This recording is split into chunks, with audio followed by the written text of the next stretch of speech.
Number 1 regulating act 1773 ईस्वी। Regulating act की चर्चा करने से पहले यह जानना जरूरी है कि इसको पारित क्यों किया गया, अर्थात पारित करने का उद्देश्य क्या थे। इसके बाद हम एक्ट के नियंत्रण एवं प्रभाव का विस्तार से अध्ययन करेंगे। नंबर 1 उद्देश्य। रेगुलेटिंग एक्ट को पारित करने का मुख्य उद्देश्य कंपनी के कार्यों को भारत तथा इंग्लैंड दोनों स्थानों पर नियंत्रित करना तथा व्याप्त दोषों को दूर करना था। इसके अतिरिक्त कंपनी की संचालन समिति में आमूल चूल परिवर्तन करना तथा कंपनी के राजनीतिक अस्तित्व को स्वीकार कर उसके व्यापारिक ढांचे को राजनीतिक कार्यों के संचालन योग्य बनाना भी इसका उद्देश्य था। अधिनियम के संपूर्ण उपबंधों को प्रवर्तन की दृष्टि से 2 भागों में वर्गीकृत किया जा सकता है। नंबर 1 ऐसे उपबंध जिनका प्रवर्तन इंग्लैंड में था। नंबर 2 ऐसे उपबंध जिनके प्रवर्तन भारत में थे। नंबर 2 गृह सरकार। कंपनी के संपूर्ण प्रशासन की देखभाल करने के लिए इंग्लैंड में 2 संस्थाएं थीं। नंबर 1 निदेशक मंडल कोर्ट ऑफ डायरेक्टर्स और नंबर 2 स्वत्वधारी मंडल कोर्ट ऑफ प्रोपराइटर्स। इस अधिनियम को 1773 ईस्वी में ब्रिटिश संसद ने पास किया तथा 1774 ईस्वी में इसे लागू किया। एक्ट के मुख्य प्रावधान इस प्रकार हैं।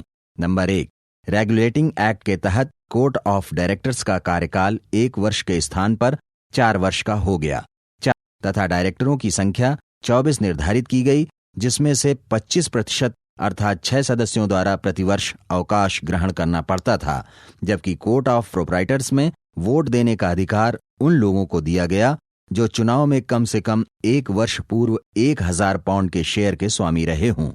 इसके पहले यह राशि 500 पाउंड की थी। 3, 6 और 10,000 पाउंड के हिस्सेदारों को क्रमशः 2, 3 और 4 मत देने का अधिकार प्राप्त था।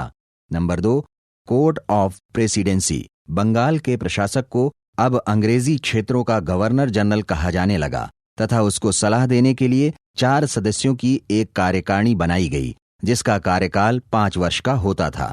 मद्रास एवं बंबई के गवर्नर उसके अधीन हो गए। अधिनियम में प्रथम गवर्नर जनरल वारेन हेस्टिंग्स तथा पार्षद फिलिप फ्रांसिस, क्लेवरिंग, मानसन तथा वारवेल को नियुक्त किया गया।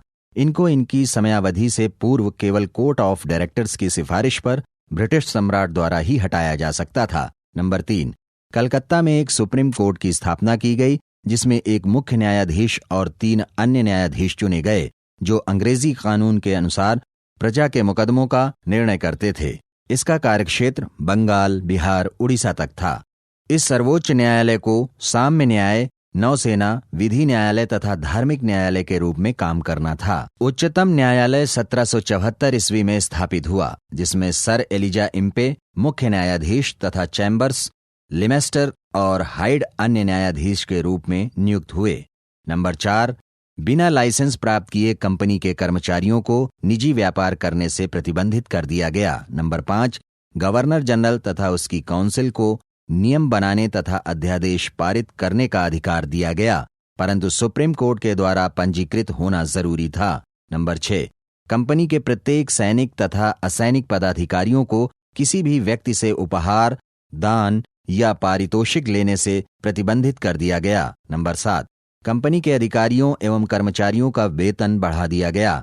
इस प्रकार इस अधिनियम के लागू होने के बाद गवर्नर जनरल को अपनी काउंसिल के सदस्यों को नियंत्रित करने की शक्ति नहीं थी, क्योंकि वह अपनी काउंसिल के सदस्यों के बहुमत के विरुद्ध कोई भी कार्य नहीं कर सकता था।